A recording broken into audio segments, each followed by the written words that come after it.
एक समय की बात है, एक गांव में एक लड़की रहती थी।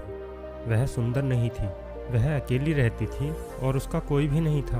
वह मेहनत मजदूरी करके अपने लिए 2 वक्त की रोटी का प्रबंध कर लेती थी, लेकिन वह अपने आप से खुश नहीं थी। उसे दुनिया में सभी लोग सुखी दिखाई देते थे और इसके लिए वह ईश्वर को कोसती रहती थी कि हे मुझे बनाने वाले भगवान, तूने सभी को सुखी बनाया, सुंदर बनाया, फिर मुझे क्यों नहीं?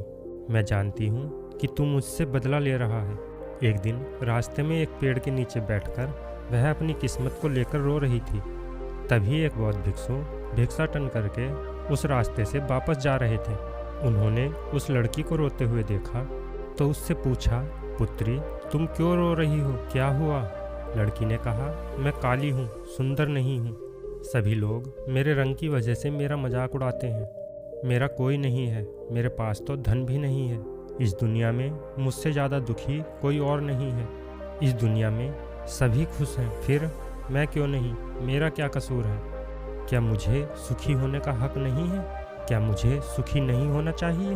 भिक्षु ने कहा, पुत्री, अगर तुम मुझे उस व्यक्ति से मिलवा दो जो अपने जीवन से सुखी हो, तब मैं तुम्हें एक ऐसी चीज़ दूंगा जिससे तुम सुंदर और सुखी दोनों बन जाओगी।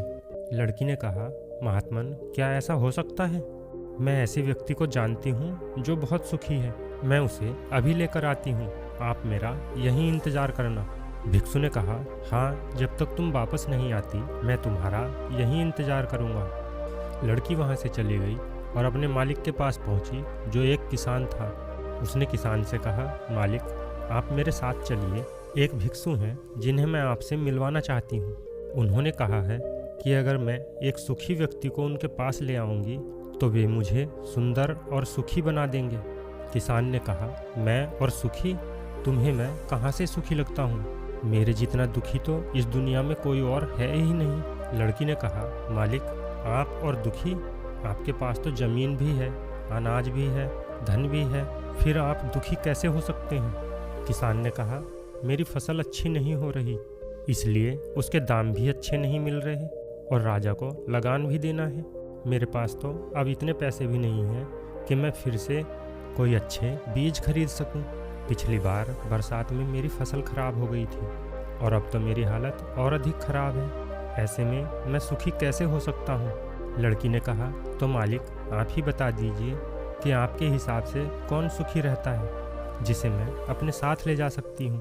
किसान ने कहा, मुझे लगता है व्यापारी बहुत सुखी है। उन्हें फसल उगाने की चिंता नहीं करनी पड़ती, उन्हें तो बस फसल खरीदनी होती है और वह उसे कहीं से भी खरीद लेते हैं। दूसरी चीज़ों का भी व्यापार करते हैं। इनका मौसम से कोई लेना देना नहीं। उन्हें धन भी अधिक प्राप्त होता है और उनका आदर भी बहुत होता है। मुझे लगता है वह सबसे सुखी हैं। वह लड़की वहाँ से एक व्यापारी के पास गई और उसने उस व्यापारी से कहा, मालिक, आप मेरे साथ चलिए, एक भिक्षु हैं जिन्हें मैं आपसे मिलवाना चाहती हूँ। उन्होंने कहा है कि अगर मैं एक सुखी व्यक्ति को उनके पास लेकर आऊँगी तो वह मुझे सुंदर और सुखी बना देंगे। व्यापारी ने कहा, हमारे जीवन में सुख कहाँ है? चारों ओर से तो हमें दुखों ने ही घेर रखा है। चोर, लुटेरे, डकैत, सबका ध्यान तो हमारे धन पर ही रहता है। व्यापार में बहुत घाटा आ रहा है और तो और राजा हमसे अत्यधिक आयकर वसूल रहे हैं, जिससे अब व्यापार करने में बहुत दिक्कत आने लगी है। हमें सुरक्षा नहीं मिल पा रही, जीवन पर संकट मंडराता रहता है। ऐसा लगता है कि मुझसे दुखी इस दुनिया में कोई और नहीं है। लड़की ने कहा, मालिक, इतना धन होने के बाद भी आप दुखी हैं? आपके पास इतनी ज़मीन जायदाद है, भरा पूरा परिवार है, तब भी आप सुखी नहीं? यह तो बड़ी अजीब सी बात है। मुझे लगता था कि आप तो बहुत ही सुखी होंगे। क्या आप मुझे बता सकते हैं कि आपके हिसाब से कौन सुखी व्यक्ति है? मैं उसे अपने साथ ले जाऊंगी। व्यापारी ने कहा, मुझे लगता है राजा के अधिकारी बहुत सुखी व्यक्ति हैं। वह सीधा राजा से संबंध रखते हैं, उनके पास सीधा अधिकार है और वह धनवान भी हैं। उनके धन को चोर, डकैत, लुटेरे लूटते नहीं हैं और वह हमसे भी धन वसूलते रहते हैं। हमें भी उनके सामने झुकना पड़ता है। सभी लोग उनका बहुत सम्मान करते हैं। मुझे नहीं लगता कि उनके जीवन में कोई दुख है। काश मैं भी राजा का अधिकारी होता। लड़की ने कहा, मालिक, क्या आप मुझे किसी अधिकारी से मिलवा सकते हैं? मैं उन्हें अपने साथ ले जाऊंगी अगर वही सबसे सुखी व्यक्ति हैं तो मुझे सुंदरता और सुख दोनों मिल सकते हैं। मैं आपकी बहुत आभारी रहूंगी। व्यापारी को लड़की पर दया आ गई और उसने राजा के एक अधिकारी से उस लड़की को मिलवाया। लड़की ने अधिकारी से कहा, मालिक आप मेरे साथ चलिए, एक भिक्षु हैं जिन्हें मैं आपसे मिलवाना चाहती हूँ। उन्होंने कहा है कि अगर मैं एक सुखी व्यक्ति को उनके पास ले जाऊंगी तो वह मुझे सुंदर और सुखी दोनों बना देंगे। उस अधिकारी ने लड़की से कहा, पागल लड़की, तुझसे किसने कह दिया कि मैं सुखी व्यक्ति हूँ? मेरे जैसा दुखी व्यक्ति तो इस दुनिया में कोई है ही नहीं। तुझे नहीं पता कितना दबाव रहता है हमारे ऊपर। अपनी जिम्मेदारियों को पूरा करना कितना मुश्किल होता है। राजा कुछ भी आदेश पारित कर देते हैं और उसे लागू हमें करना पड़ता है। जनता का गुस्सा, युद्ध का परिणाम, सभी मुश्किलें हमें झेलनी पड़ती हैं। और तुझे लगता है कि मैं बहुत सुखी व्यक्ति हूँ, मेरे जीवन में सुख बरस रहा है। ऐसा कुछ भी नहीं है। अगर वह भिक्षु तुझे सुखी कर दे तो उस भिक्षु से मुझे भी जरूर मिलवाना।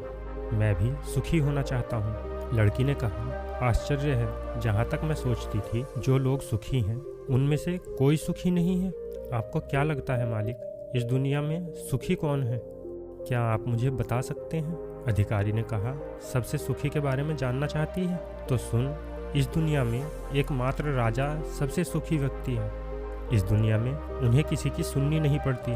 वह नियम बनाते हैं, आदेश देते हैं, सुरक्षा से घिरे रहते हैं। सब उनके सामने झुकते हैं। ना उन्हें धन की कमी है और ना जमीन की कमी। सारी धरती को उन्होंने जीत लिया है। वह सबके मालिक हैं। सबसे उच्च वही हैं जो एकमात्र सुखी हैं। काश मैं भी कोई राजा होता, तब मेरे पास भी इतना सुख होता। लड़की ने कहा कि मालिक, एक विनती है आपसे, अगर आप उसे पूरा करेंगे तो मुझ गरीब पर बहुत कृपा होगी। क्या बस एक बार आप मुझे राजा से मिलवा सकते हैं? मैं उनसे कुछ पूछना चाहती हूँ। लड़की का चेहरा देखकर अधिकारी को उस पर दया आ गई और अधिकारी ने कहा कि चल ठीक है, महाराज दरबार में है और मैं वहीं जा रहा हूँ, तू भी मेरे साथ चल और पूछ ले जो तुझे पूछना है। अधिकारी दरबार में पहुँचा और उसने राजा से उस लड़की की बात सुनने के लिए विनती की।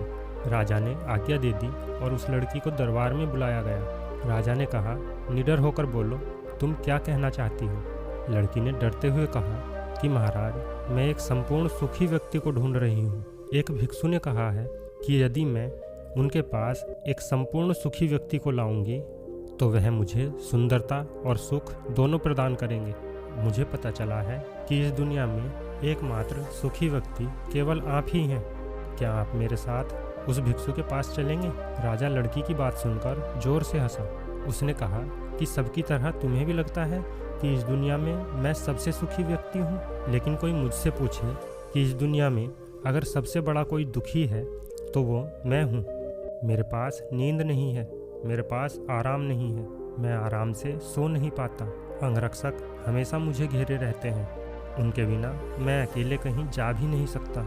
जरा सी आहट होती है तो नींद टूट जाती है। हमेशा डर लगा रहता है। मेरे दुश्मन मेरे घर में ही रहते हैं और जिनका मुझे पता भी नहीं है। कौन कब मुझ पर कहाँ से वार कर दे कुछ कह नहीं सकते।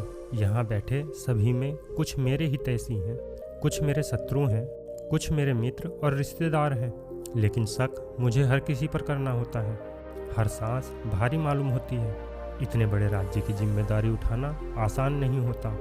तुम्हें लगता होगा इतना धन, राज्य, सिपाही और अधिकार होने के बाद मुझे सुखी होना चाहिए। नहीं, यह सब सुख नहीं देते। लड़की ने कहा, तो महाराज, धन सुख नहीं देता, राज्य सुख नहीं देता, अधिकार सुख नहीं देता, तो क्या हुआ? लेकिन सुंदरता तो सुख देती है ना? राजा ने कहा, सुंदरता? मैंने देखा है जो लोग शक्ल से सुंदर होते हैं उनके मन सुंदर नहीं होते। वह अहंकार में घूमते हैं कि वह बहुत सुंदर है, लेकिन समय सबकी सुंदरता छीन लेता है। एकमात्र सुंदरता मन की ही रह जाती है। जिसका मन सुंदर है वह हमेशा ही सुंदर रहता है। लड़की ने कहा, तो महाराज आप ही बता दीजिए कि आपके हिसाब से इस दुनिया में कौन सुखी व्यक्ति है? राजा ने कहा, मेरे हिसाब से एक गरीब व्यक्ति जो 2 वक्त की रोटी का इंतजाम कर सके, बस इतना ही, जो स्वतंत्र होकर बिना किसी बंदिश के चारों दिशाओं में घूम सके, जिसे कुछ भी छिन जाने का, कुछ भी लुट जाने का डर ना हो, जिसे रात को चैन से नींद आती हो। मुझसे पूछो तो मुझसे भी ज़्यादा सुखी तो मैं तुम्हें देखता हूँ।